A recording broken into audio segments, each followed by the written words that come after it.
tienne, le gouvernement, l'armée régulière de notre pays a lancé des attaques pour traquer les groupes armés qui sont dans les secteurs, surtout dans les secteurs nord de notre territoire. Et c'est ce qui crée la panique.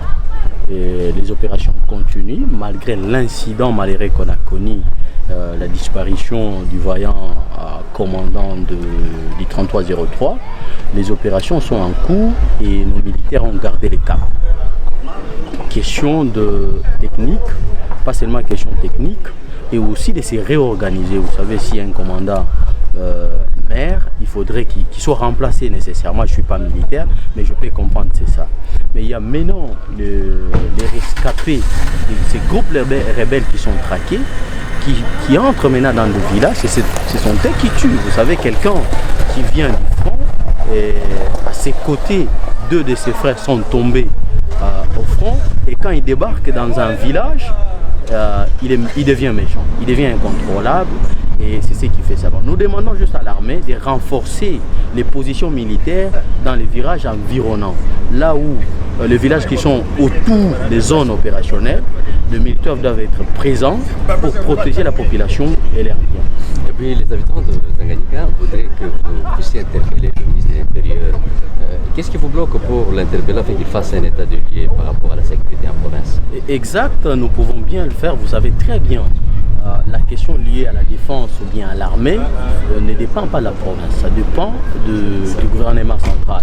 Et donc, même s'il venait, il va nous faire l'état des lieux, peut-être nous dire ce qui se passe dans la province, mais pas donner une solution. Vous voyez un peu. Alors, pour ça, nous plaidons au gouvernement central, au gouvernement national, de se déployer, de fournir encore beaucoup plus d'énergie pour arriver à des solutions plus idoines par rapport à cette question. Vous avez également vos collègues au niveau national. L'autre fois, c'est l'honorable Emmanuel qui a également alerté. Est-ce que dans votre façon de faire les choses, les députés provinciaux et ceux du niveau national, vous n'avez pas un cadre pouvant vous permettre à en parler afin que les décideurs au niveau national puissent s'en saisir? En fait, c'est une chaîne. C'est une chaîne, on se mettre autour d'une table, ce qui est impossible parce qu'il a des tâches à remplir au niveau de l'Assemblée nationale, nous aussi, et également au niveau de l'Assemblée provinciale. Mais nous communiquons, c'est une chaîne. Nous souffrons tous de la même maladie.